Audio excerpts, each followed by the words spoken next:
It's the beginning of January, which means there was no time like the present to create our 2025 annual budget. Let's talk all about it. Hello everyone, welcome back to my channel, or welcome if you are new. In today's video, I'm going to be sharing our 2025 annual budget and our 2025 financial goals. A little bit about us.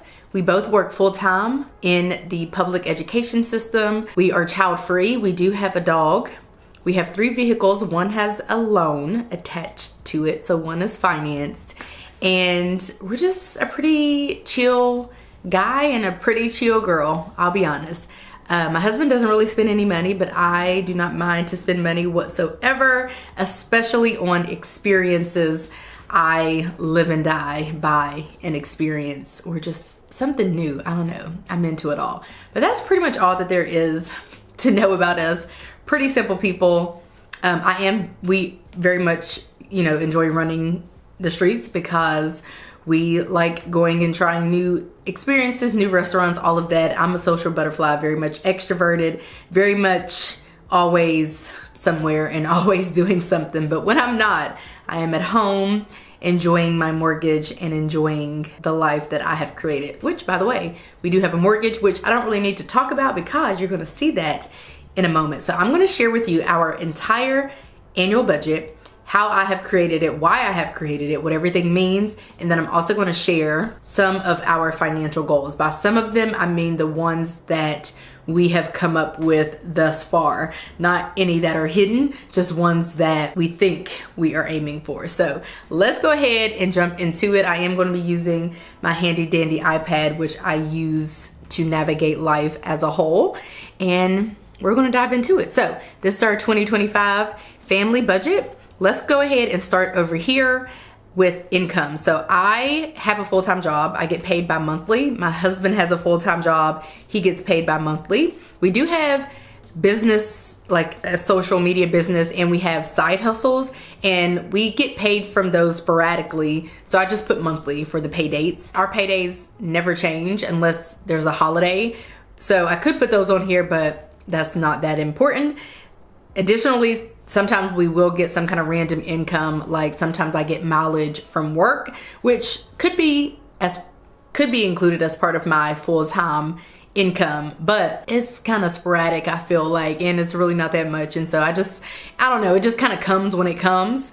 So I don't really count on it each month.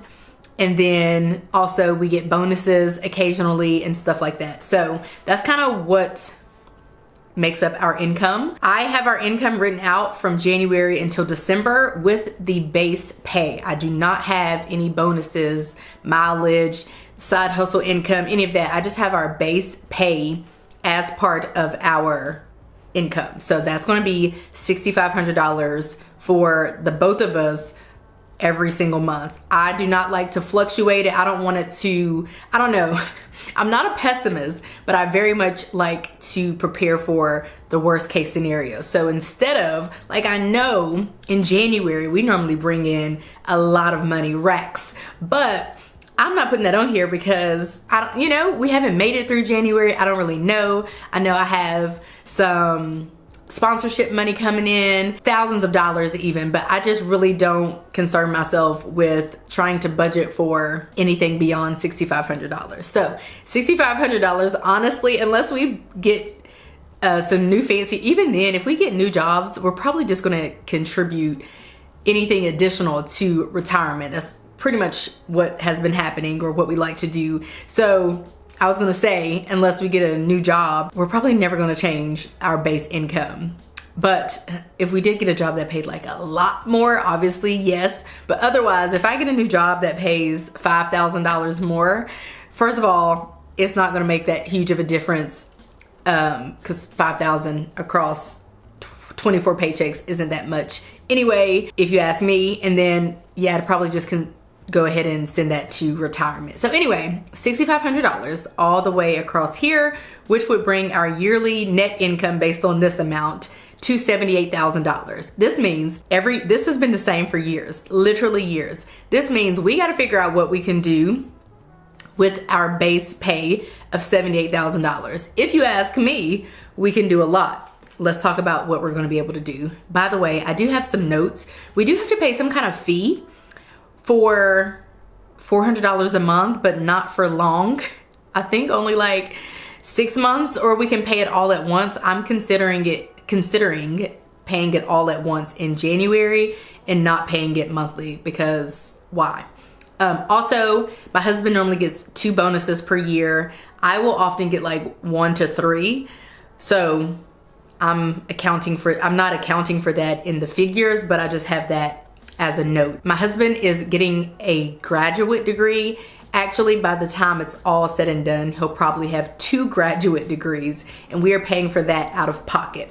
So you'll see what our actual goal amount that we're trying to save, you'll see what that is when we talk about our goals, but just as an aside. And normally he pays tuition January, for the spring semester, like May, I think, for the summer semester, and then maybe like August for the fall semester. And I think he'll be finished with grad school this year. It just kind of depends on if he's going to keep up at the rate that he's going, which I'm always like, take ever many classes you can take given your schedule. So we'll see what comes of that. So $78,000 is what we are looking at budgeting. Okay, let's start off with our mortgage.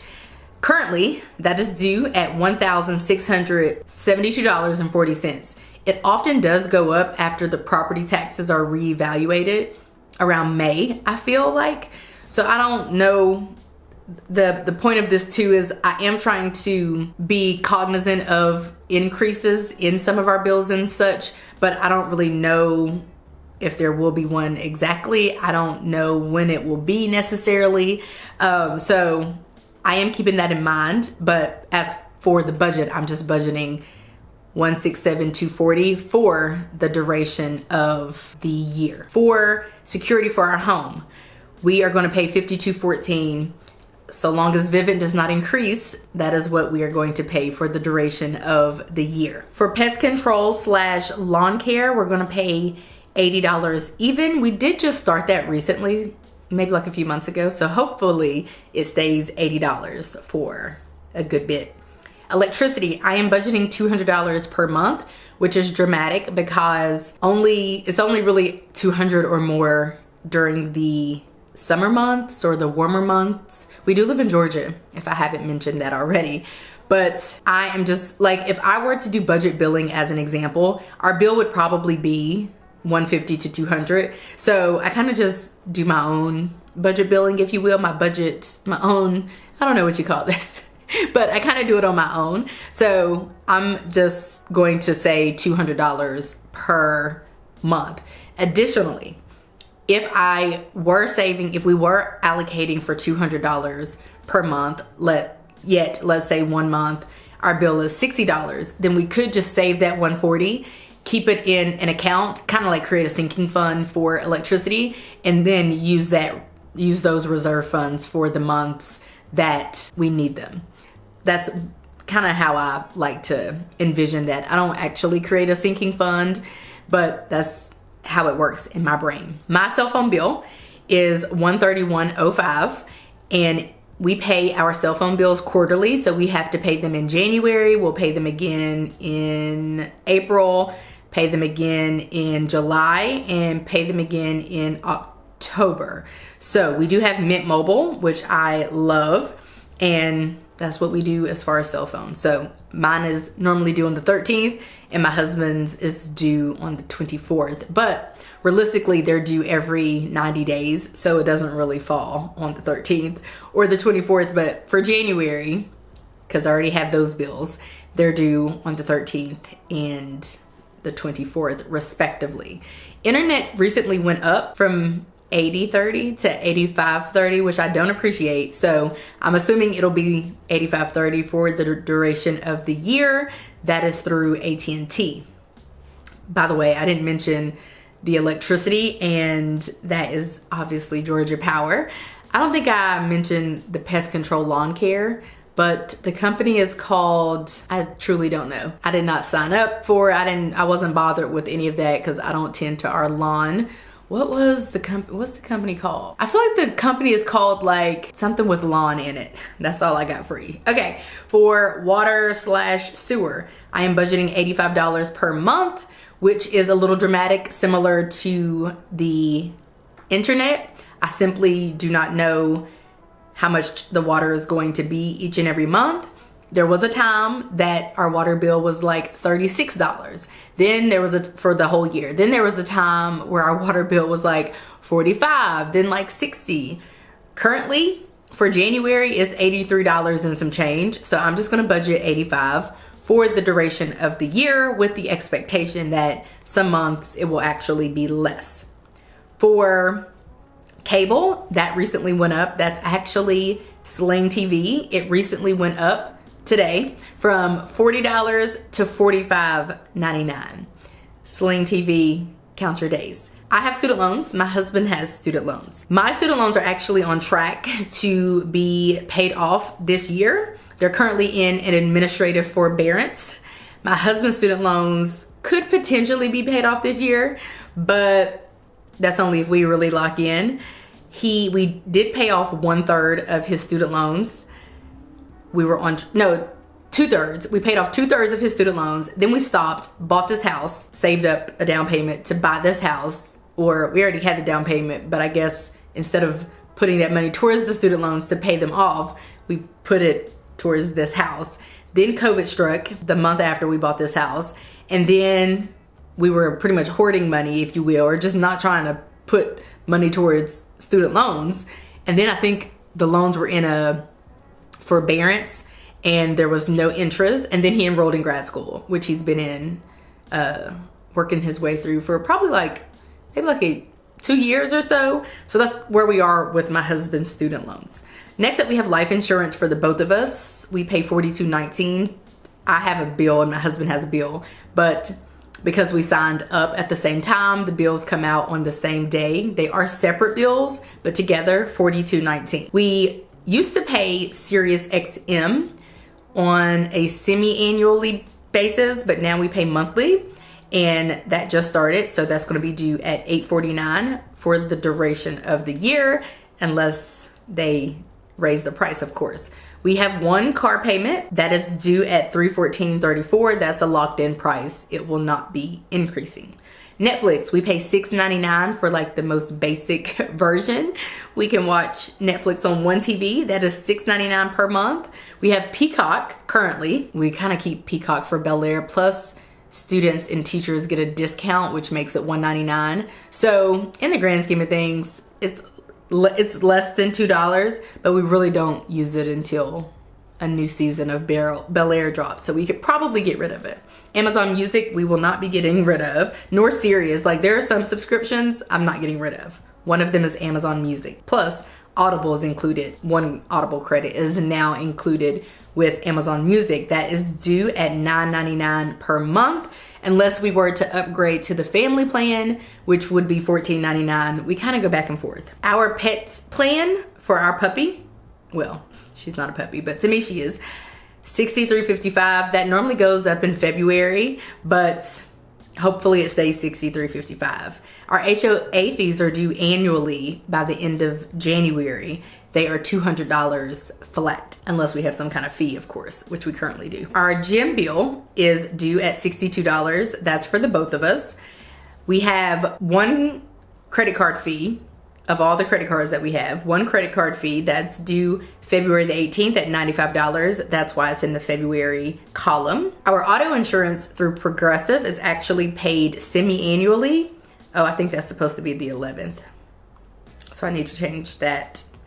Is that supposed to be the 11th or the 13th? Either way, I need to change that. That is due in May and November. And we don't really know what the amount is, but we normally guess that it'll be about $1,000 every 6 months. So that's what we prepare for. Roku is due at $5.99 per month. I forgot what that one is. That one might be, it's not Hulu. I think it's some kind of streaming service. I don't think it's Hulu, because we don't use Hulu. HBO Max is included with our internet. We pay for Peacock. We pay for Netflix. We have one other streaming service as well. And then the other Roku is NBA Live. Also, we pay it through Roku.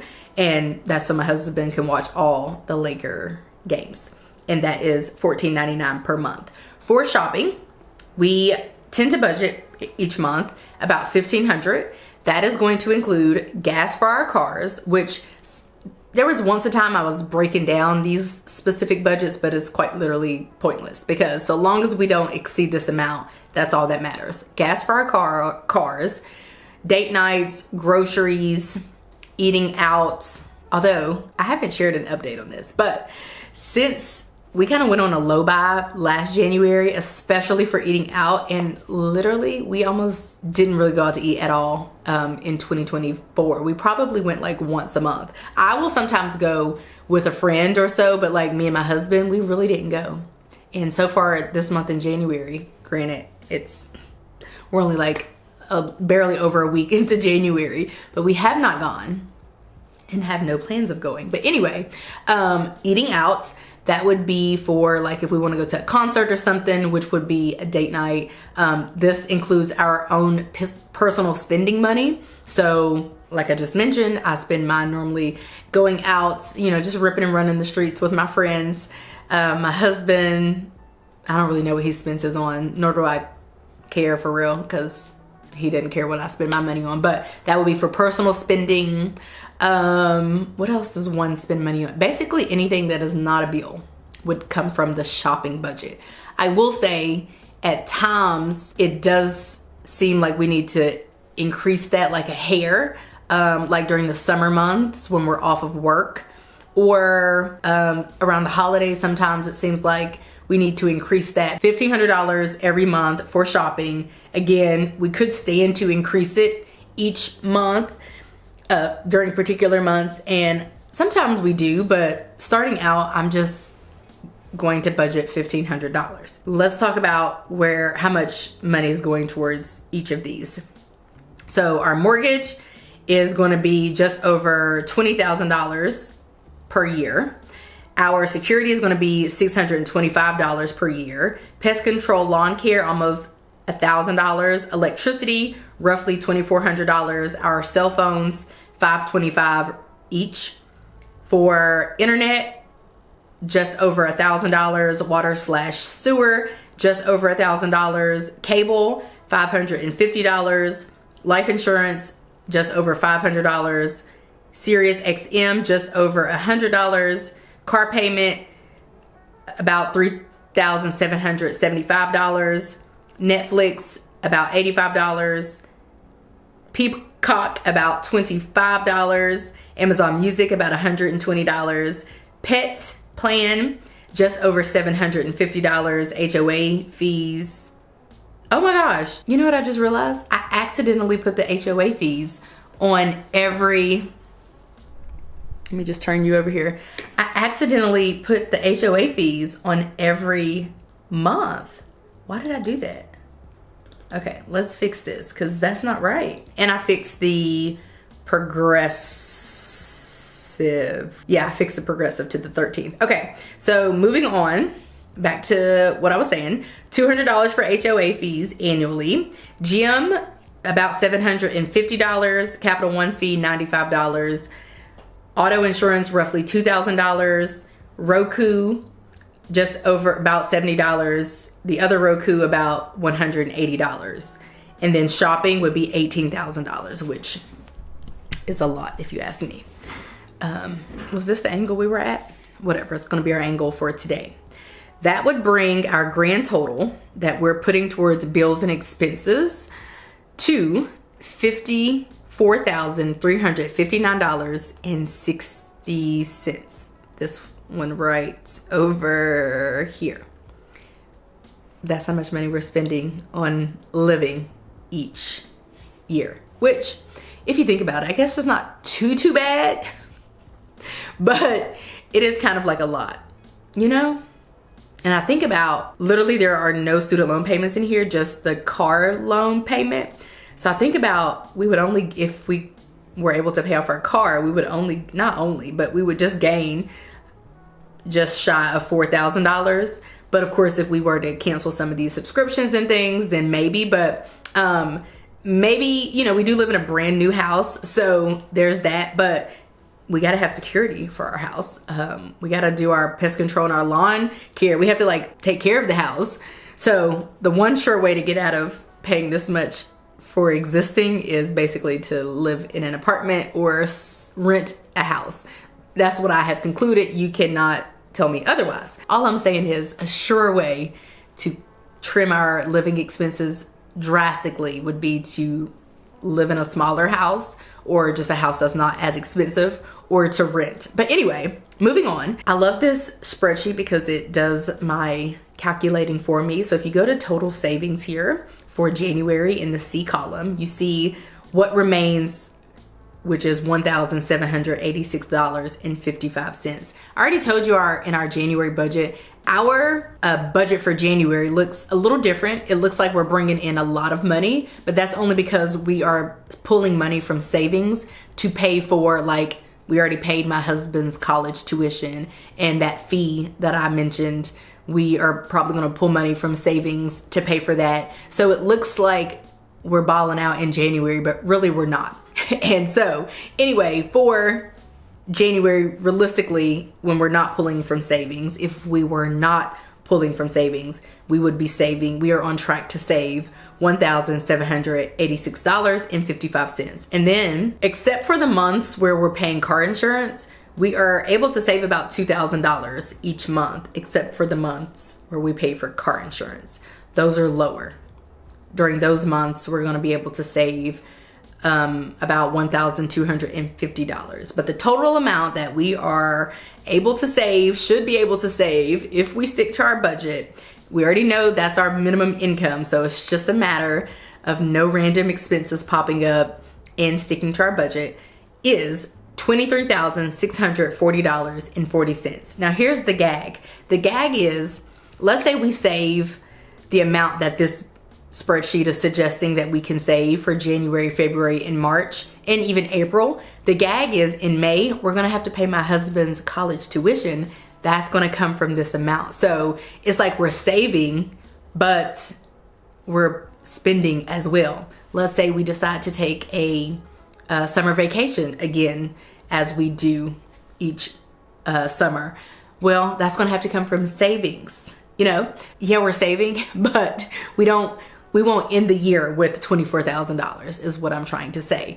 We could potentially end the year with $24,000. That would mean that, of course, we would have to bring in more money, which we normally do. But again, it's kind of like out of sight, out of mind. I have no choice, if you ask me, due to the inconsistencies of the side hustles and social media and all of that, but to budget off of our base salary.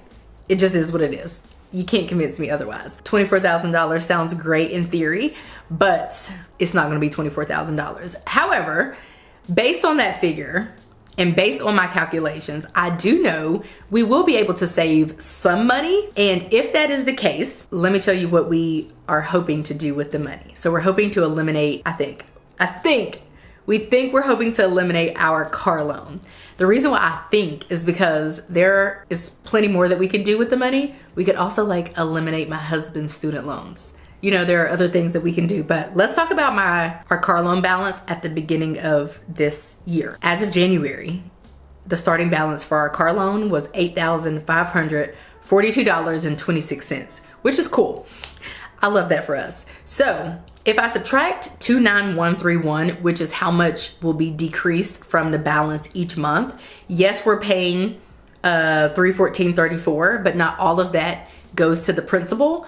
Obviously, some of it goes to interest, and the difference between 29131 and 314.34 is what goes to interest. The rest goes to principal. So at the end of January, our balance will be $8,250.95, and then so on and so forth. I have the balance for the end of each month just based on the amount that I know goes to principal each and every month. And of course, I know what goes to interest as well. That means that at the end of December, if we just make our regular car payment, our car loan balance will be $46.54, which will mean that we will have paid down $3,495.72. That's only if we make the base minimum payments. Sure, we can just keep paying off our car. I think if we just do 2 more years after this one, then the car will just be paid off naturally,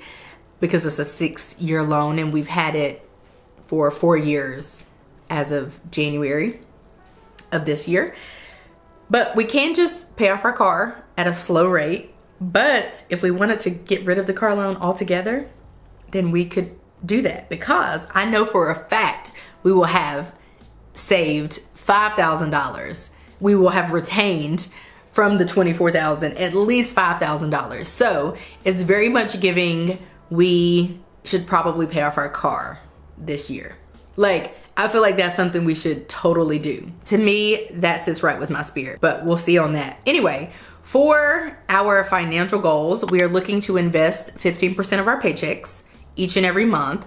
Our goal one day is to increase that amount. We want to cash flow my husband's college tuition. I am going to guess, based on what we continue to pay, what we've been paying, we will pay anywhere between like $8,000 to $10,000 for 2025 as he completes his coursework. For our car loan, if we pay an additional $420.54 per month, we could actually pay off our car loan in 2025. What I did is I took the $5,046.54, which is what our car loan will be at the end of the year. I divided it by 12, and that gave me $420.55. And then of course, like I said, I'm on track to be student loan debt free. The cool thing is, what would be really cool is if we really locked in and side hustled our way to earning additional money for sure. Instead of it being more of like a hopefully it happens kind of thing. It's kind of like me with sponsorships. I'm not going out and searching for sponsorships. If they don't come to me, I just don't have any sponsorships. That to me seems like a laissez-faire approach to earning more money, but it's just what kind of comes with the territory. I'm certainly not going to work like a second job in my field. That's not something that I'm going to do. I'd be better off just trying to acquire an additional sponsorship per month. But if I get 2 sponsorships per month in 2025, we'll be doing good. But normally I do not. Normally I just get 1, I feel like. Some months I get 2, which is usually my max. But if I made it a goal to try to get 2, that would be cool. But anyway, we could lock in and try to pay off my husband's student loans as well. That would be fun. But anyway, those are our goals for 2025 so far. I feel like I never really know. For me, it's just, I don't know. It's just kind of like however the year goes. You know, each month, I just take each month at a time. And I don't know. I feel like that's the only approach that you can really take if you have variable income. I don't know. We just kind of take it day by day, week by week, month by month, and whatever happens. But hopefully I feel like this is a good plan. We will see. I don't know. I feel like every year we start off one way and then priorities change, goals change, so on and so forth. And then at the end of the year, sure, we've made some financial progress, but it might not exactly be the progress that we intended. Like, prime example, you could have never convinced me that my husband was going to have to start grad school, and we were going to end up paying I think the first year maybe like 3, 4, 5, 6, 7, probably like close to 10,000. I would have never envisioned that we would be cash flowing his college tuition and that it would be like $10,000 like that first year. I think it was a little less last year. I feel like he skipped a semester or so, but like you could have never convinced me back in, I guess, 2023 when he started that was something that we would be up against. So life just has a funny way of coming at you and humbling you in that way. That's why I do create these plans, but I kind of just roll with it. It's really not that deep to me. You know we know we're gonna make some kind of gains. It just might not be, the plan might just change, you know? I don't know. Those are my thoughts. So that is our 2025 annual budget and our 2025 financial goals. I hope that you guys enjoyed this video. If you did, give this video a like. Feel free to share any of your major goals or minor goals for 2025. Subscribe if you're new or if you're liking what you're seeing. And I will catch you guys right back here in a few days in a brand new video. Bye guys.